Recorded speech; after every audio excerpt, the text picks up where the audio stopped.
Welcome to the Future Comedy Show, podcast episode 31 with Mr. Derek Bartlett, the birthday boy himself. How you doing? Pretty good. Feeling old. Yeah. Just turned 49 yesterday. 49 yesterday. Yep. Yeah, it's got the big 5-0s creeping around the corner. Oh yeah, yep. You feel? I feel like it. You know. Yeah. No, from neck down, I feel like it. Yeah.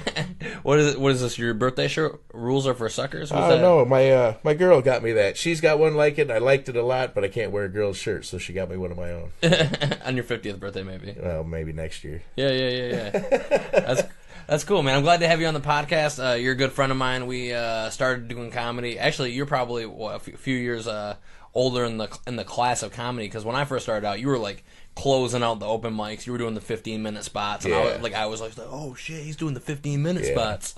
Yeah, I've been doing it a while, but I didn't get really serious about it till the last couple of years. You know, I just kind of did it for fun as a hobby, and now it's I don't know, having a lot of fun with it. Yeah, well, you're really talented. Well, you know, I got a regular job, so I retired about 5 years. Yeah. So this is what I'm going to do afterwards, and finally do something I like and have fun at. Do you not like your normal job? It's construction, man. Yeah, you do concrete? Yep, pour concrete. Yeah, that's a freaking man's job, dude. Yeah, well, it's a young man's job. Yeah. You get to be my age, it's just starting to wear on your body, but I still can hang with the young guys. Yeah, you go out there, you hang out with them. Yeah. You're telling them, just turned 29, man. Just turned 29, man. What's wrong with you? What ended up what got you motivated to start doing comedy? I always wanted to do it. When I was a kid, I used to listen to the records all the time, and stuff like that, and watch comedy. I like the old guys. And I don't know. I just saw an ad in the paper, and it was just time to try it. And there was an ad in the paper. Yeah, it was for the Comedy Zone in Lansing. Years ago, it used to be right next to Trippers, and Dwayne Gill actually ran that. Really? Yep. And my first time up there, I was like, hey, Dwayne, whatever you do, don't put me on first. And, of course, he put me on. Yeah. And I had a great time. I did all right and just kept doing it. And, eventually, this is where I'm at. Never thought it. You made it, dude. You made it to my dining room. Yeah, I know. That is cool, man. It's my first one, man. We've been doing a lot of shows together ever since I started doing comedy. You and I have worked together probably 15 times at least. At least. And I always see you're always consistently one of the funniest guys I know. Thank you. What is there any I'm not sure if you can say this. Any good road stories you want to share? Let me see. Road stories. I travel a lot. I've been traveling a lot. The best road story probably. It was just. It's nothing crazy or nothing. But me and Kevin Zioli, we did a show down in Missouri at this casino, and we should have been there like 3 hours before, but they had like this ice storm. Yeah. And we ended up getting there like 20 minutes ahead of time, and I was driving like half on the road, half off the road. And then the next day we had another show in North Platte, Nebraska, or something like that, snowing again, and Zioli sleeping the whole time. I'm just over there like that, Yeah. But that was like a crazy one, just for the drive. But I don't know, lots of good times on the road, traveling around small town America, meeting all the people, doing like the Elks clubs and the VFWs. And people are the same everywhere, and they're really nice to us, and they treat us really well. Has anybody ever said anything crazy to you after the show? Like any? Well, the best advice I ever got. I did a show, and there was bands ahead of time, lots of bands, and then there was going to be comedy, and then bands after the comedy. And it was me and Scott Clow, and Scott went on first, and nobody was listening, but Scott got a couple people to listen. Yeah. And then I went on and nobody was listening. I did about 5 minutes and I just got off. And this guy come up to me after the show and he said, I want to give you some advice. Don't let the funnier guy go on before you. That was like the best advice I ever got. Like I never thought of that. He was drunk as hell too, but I had to laugh. It was really good. There was a really wasted guy at the show last night. His name was Denny. and he was in the back, and he wasn't paying attention to the first guy's set. Michael was on the stage, and he was going up there. And he did a good job. He went up there and did his time. He did well, and the guy in the back was just wasted. And when he got off stage, he's like, "Oh, you did great." He wasn't paying attention the whole time. Right. Yeah, that's happened before. That's happened. A lot of bar gigs are like that, you know, where you got people not listening and stuff. But you know what? Never really had a bad time. Ever, really. I mean, I've always had a really good time. There's a few people chiming in here. George says, "Hi, Mike." What's up, George? Let me see. My buddy Blaine's watching. What's up, Blaine? Cammie Sue says, "Hi, guys. Come out." And then your brother Jason claimed you. Is that really your brother? Well, that's what we tell him. He was adopted, but he doesn't know that. Yeah. Until now, right. Yeah. Then Amy France said, "What up?" And then Tawny Johnson said, "Hey, Dad." Yeah, that's my daughter. Hi, Tawny. Yeah? Oh, I didn't know you had a daughter. Oh, yeah. Did you guys do anything special to celebrate your birthday yesterday? No, she did call me, and the grandkids sang me happy birthday. So. Oh, shit. That was really cool. I didn't know you were a grandpa. You should do that. That's like how you should bill yourself as Dirty Grandpa. Dirty Grandpa? Yeah. Yeah. Well, you know, only on stage am I dirty. I'm not dirty outside of stage. Yeah, clean act, clean act, right? Yeah, you can't let any of the good. You're not gonna let any of the good material, the good stories come out here, are you? Oh no. You know, you guys got to come out to the show for that, and I want to see a packed place too. Oh yeah. Tammy O'Connor said, "Hey there, can't wait to get to another one of your shows." Heck yeah, Tammy. Yeah, come on out. Actually, we're gonna be together. Is it May 11th? May 11th in Lansing. In Lansing, Center Stage with Dave Welfare, you and myself, and Dave's gonna be recording a CD. Yep. Yeah, so that's gonna be a fun show. Yeah, we're gonna see how he does with hecklers. Are you gonna heckle him on a CD? Yeah. Oh yeah. Yeah, he's got it coming, man. Hey, food stamp. Right. Exactly. I think, well, yeah, you know, I got to get in there somehow, right? Yeah. See how he does. That's funny. You're like, I need to get on a CD somehow. Yeah, I got to get on a CD. I might as well get on welfare.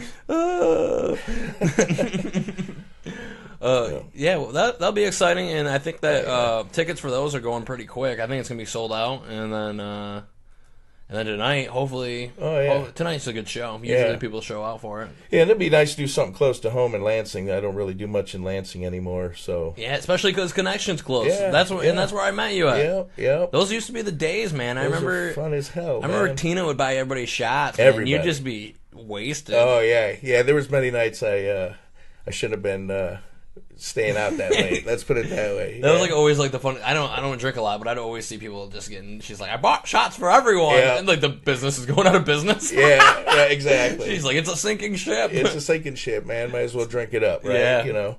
But yeah, those were the good old days. Connections. That's That was so much fun. Yeah, I met a lot of people there.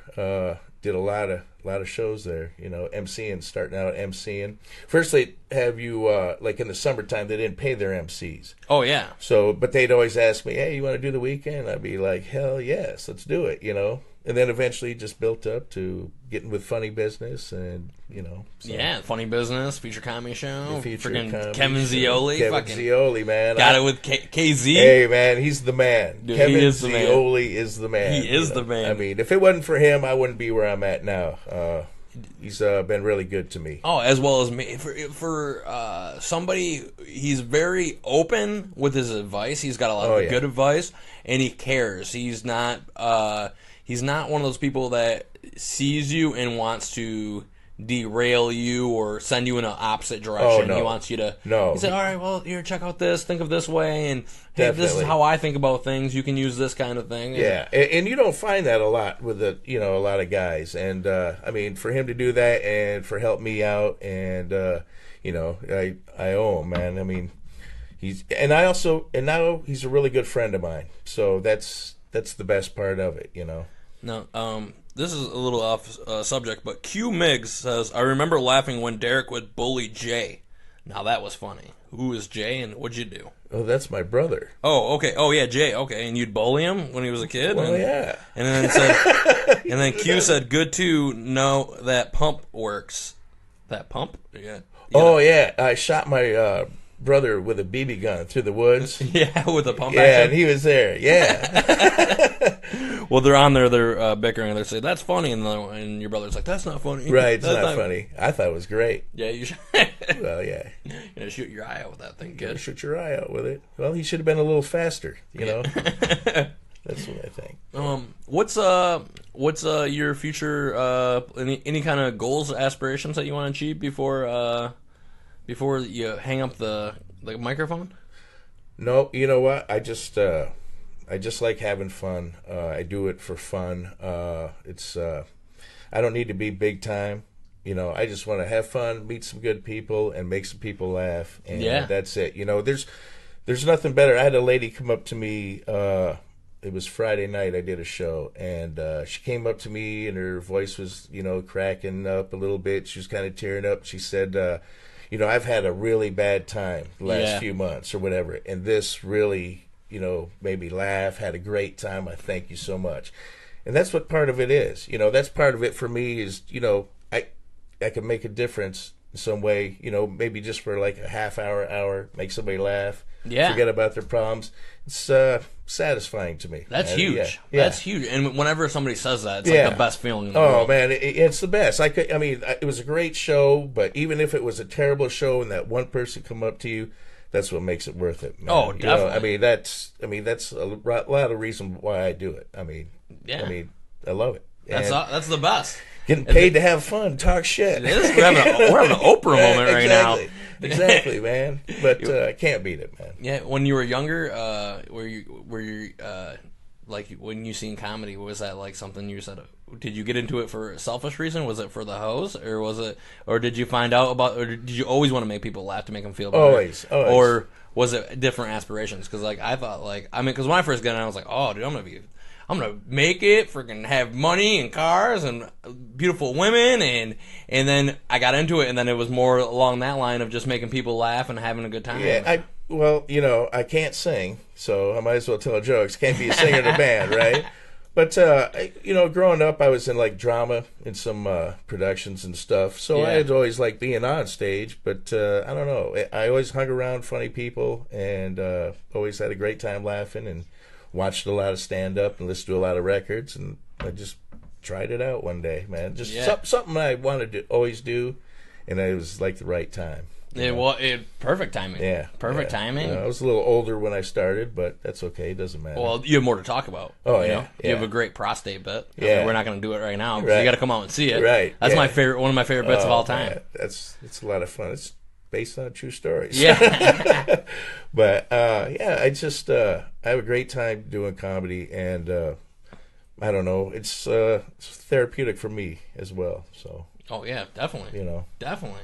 It's you know, life's too short to be, you know, pissed off and in a bad mood, sad all the time. So hey, man. Bro, and it's easy to get wrapped up in your own kind of stuff when you just think about all the stuff that you have, and you just realize, and the gist of things is nothing. It's right.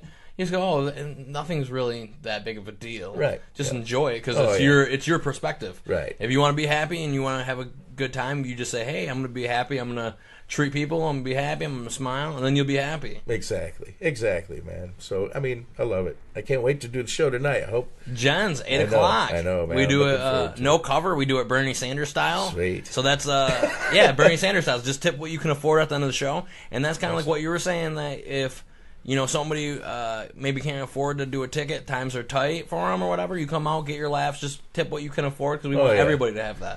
Yeah, that's great, man, and that's a good thing that you do, man. Seriously.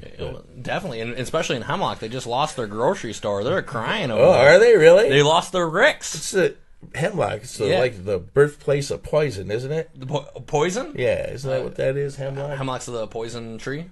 Or what is it? I thought it was a tree. Is it? I don't know.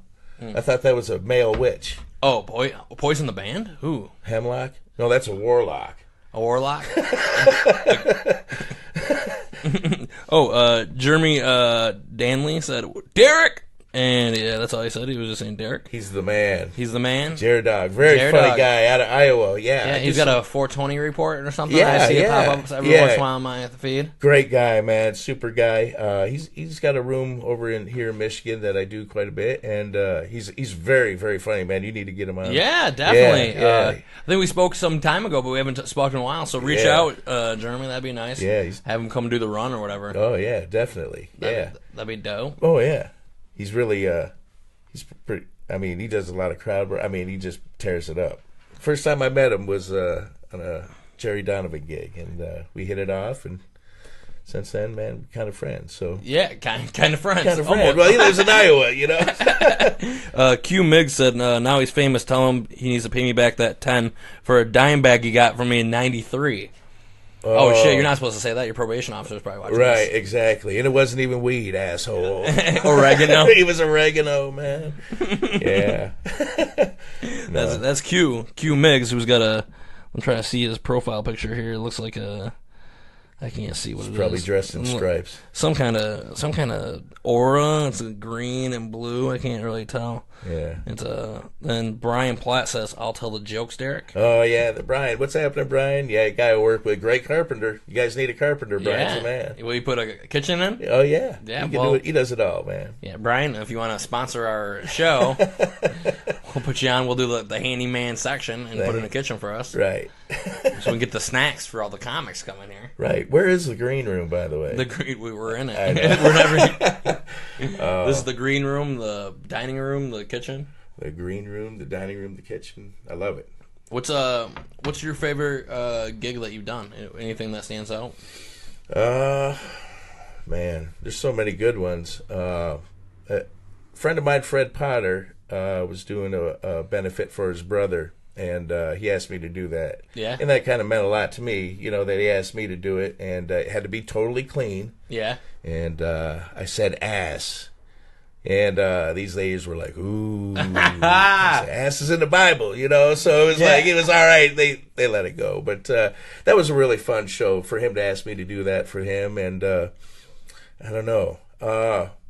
Me and Zioli did a show up in Moorhead, Minnesota at Courtney's Comedy Club. And there were 6 people in there. Oh, yeah. I think I heard about those. Yeah. And that was just... You know, you think, 6 people, how's this going to go? But, man, It was great, man. They loved every minute of it. So that one kind of stands out, too. You know? Oh, yeah. Those are the weirdest ones. Yeah. You don't know what's going to happen. Yeah, and you're thinking, 6 people, really? And it was fun as hell.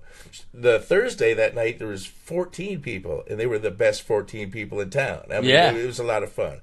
So that was a pretty good trip. That's all the way to Minnesota. Like, what do you? You just drive the whole time to come and sleeps the whole time? Yeah, most of the time. Usually I drive there, and then when we get there, he'll do the driving around, so I could relax a little bit. Oh yeah, okay. You get there. You're the chauffeur now.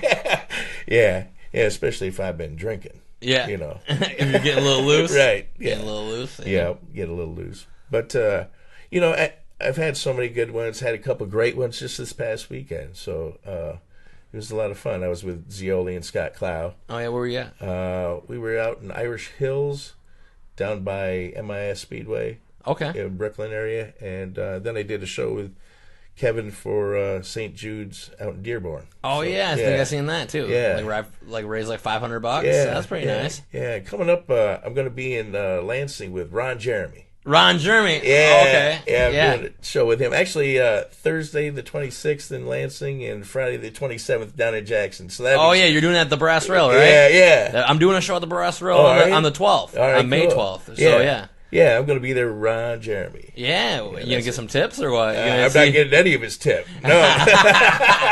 Nice try, but no. I think it would just be a lot of fun. So. Yeah, you got to let me... See, now you got to tell me what happened. You got to come back on the show and tell me how the Ron Jeremy show was. Yeah, definitely. You think he has a lot of women fans or mostly men fans?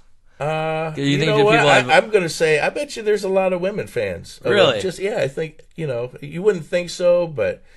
I think there's more secret ones, you know, but secret, they're not coming. I mean, I don't think of myself as having a favorite male porn star. You know? I don't think of myself that way. Well, I didn't know people that got like a dick envy or whatever. Like, Jesus, look at this guy's huge dick. Right? Yeah. I don't know. You know, it'll be a lot of fun though. I think that's going to be a lot of fun. Yeah, that'd be sweet. Yeah. What are you saying over there? Go ahead. It's okay. Your mom loves Ron Jeremy? Yeah, well, I told her... Good thing you put that out. I was telling her about this breakfast that we were supposed to go to with my daughter, and then I said, and I might be on the Ron Jeremy show. Do you know who Ron Jeremy is? She goes, why? Will he be joining us? I thought it was sick that she knew who Ron Jeremy was, you know? She's like pumped. She's like, she's getting her pans clean. She's like, all right, we're going to make some awesome over easy eggs. I want front row. She's like, yeah. That's what she said. She wants front row? No. You're not gonna let that? No. What if Ron Jeremy hit on your mom? Would you what if Ron Jeremy was your stepdad? What would you do? If Ron Jeremy was my stepdad? Yeah. Well, I don't know. I'd have to probably never go over there again. I don't know. Couldn't look him in the face, man. You know. Years ago I met John Wayne Bobbitt, the guy that got his thing cut off. Oh yeah. He was really weird, man. Well, yeah, probably after that, traumatic. Yeah, I went and got his autograph and took a picture with him. He's like, "Hey, man, you want to stick around and have a drink?" I'm like, "No, I'm drunk now. That's why I'm here." You know, just get your picture. What does he do? I don't know anything about. I know just he got his dick cut off. Yeah, and he made a video and. He was promoting it at the Deja Vu's, and I just went down there. He made a video. Hey, I'm the dickless man. Come see it. I didn't see it. Yeah. I didn't see it, but it was for my my stepdad. I just wanted to get him an autographed picture as a joke, you know. Yeah. Oh, as a joke. Yeah. Yeah. It was a picture of John Wayne Bobbitt and said, "Tim, don't let your meat loaf," you know. So. Yeah, that'd be funny if your dad was a huge Bobbitt fan. He's like, yeah, I like the guy with no dick, and your mom's like, I like the guy with all the dick. Right, exactly. That was sick. Don't ever say that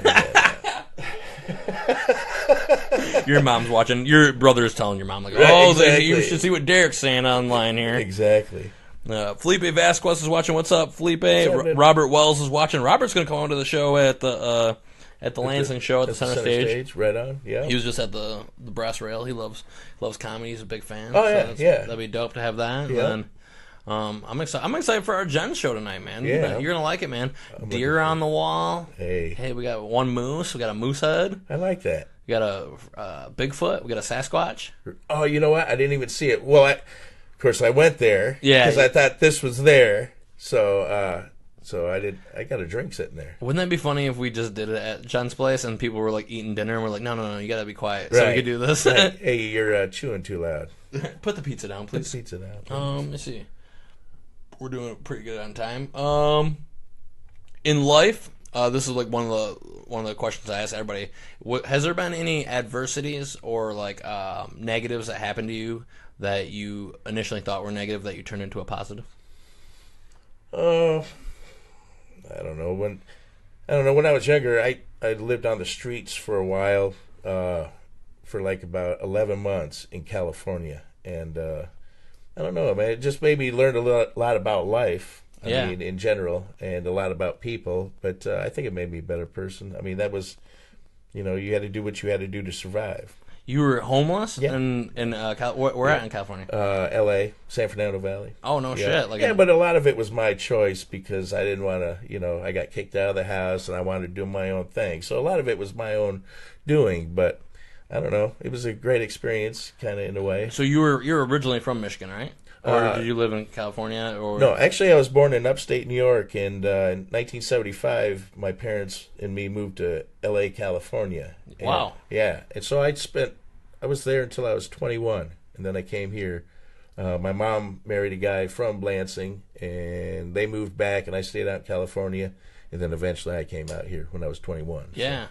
And you lived on the streets for 10, 11 months? 11 months, yeah. What was that like? You lived in a car? Yeah. I've done that Actually, the first 3 months were outside. Then I got a car, and I stayed in my car. And I worked at a gas station, and so I'd park my car at the gas station, and my boss would come over and shake the car in the morning. Wake up, get to work. Get up, boy. Time to get up, boy. Yeah.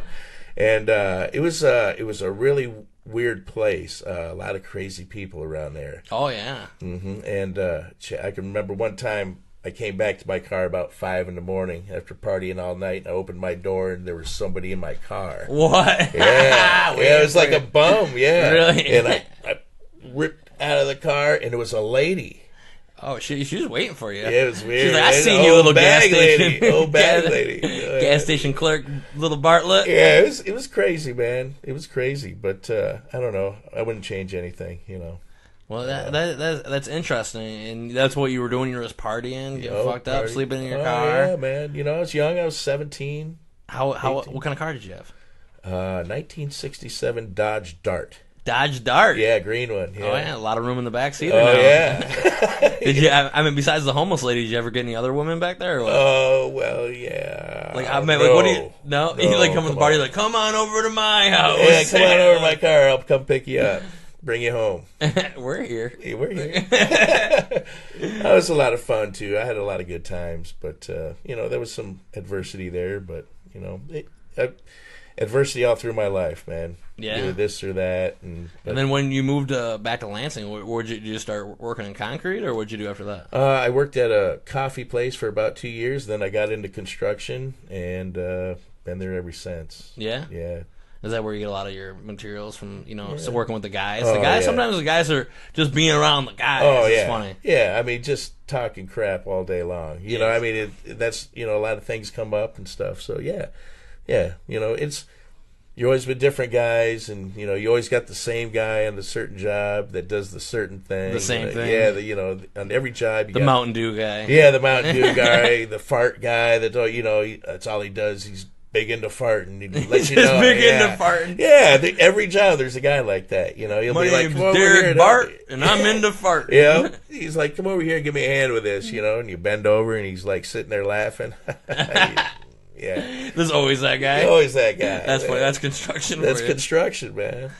Jamie Rowe said, "Hell no, she was his soulmate." I think she's talking about the homeless person. Oh yeah. And then Keith Ruff said, "Hey Mike, what's up, Keith? Thanks for watching." Hey Keith, what's happening? Great guy, Keith. Neil SS just tuned in. Have heard great things about Derek. Yes, Neil. Derek is a phenomenal talent. If you are booking any kind of fundraisers or anything like that, Derek's would be great, especially for anything at the Millington one, that baseball fundraiser I did with you. Derek would crush that crowd.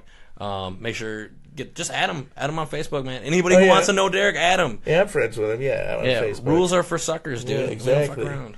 Yeah, exactly. Keith Ruff, great guy too. I did a show with Keith over in Waterford, man. Yeah. Very funny guy, man. Great guy. Oh yeah. I think I did a show with Keith, I think I met Keith at Big Tommy's. Yeah. Yep. Yeah. So yeah.